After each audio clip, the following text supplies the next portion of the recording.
চাটা ধুয়ে নে, চার বিড়ি বিড়ি গন্ধ করবে না, আবার চাটা ধুয়ে নে। চাটা না হয় করছে ভাই। বিড়ি বিড়ি গন্ধ করছে দাদা, চাটা আর বার বিড়ি বিড়ি গন্ধ করছে। দূর ভালো লাগছে না, আর দোকানে আপনার আসবো না ভাই। আপনি যায় না ভাই, আরে ভাই দাঁড়ান ভাই, দাঁড়ান দাঁড়ান, যায় না ভাই, আর বিড়ি বিড়ি যায় না ভাই, যায় না।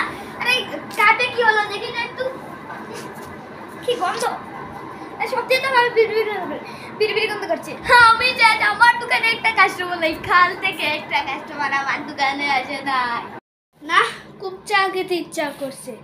এই এটা বুদ্ধি পেয়েছি, আমি বাড়ি থেকে কাপ নিয়ে চাওয়ালা দোকান থেকে চা খেয়ে আসি।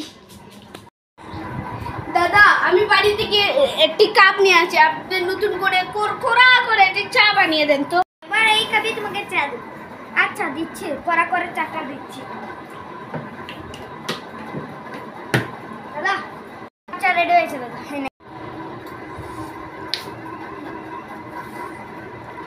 দাদা চা অনেক মজা হয়েছে, এনে চা শেষ, এখন কাপটা একটু ধুয়ে দেখো।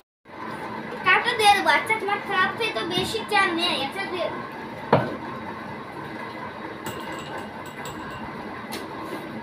দাদা তোমার কাপটা ধুয়ে দিয়েছি দাদা, এই না তোমার কাপ। আর দাদা আমি যাই। চলে আর বুঝলাম না দাদা, আমার টাকাটা দিয়ে যান দাদা। দাদা কিসের টাকা? আমি তো আমার কাপে চা খেয়েছি, তোমার কাপে তো খাইনি। আপনি না বললেন এক কাপ 35 টাকা, আমি তো আমার কাপ দিয়ে খেয়েছি, আপনার কাপ দিয়ে নয়। আপনি তো আমাকে উল্টা টাকা দেওয়ার কথা।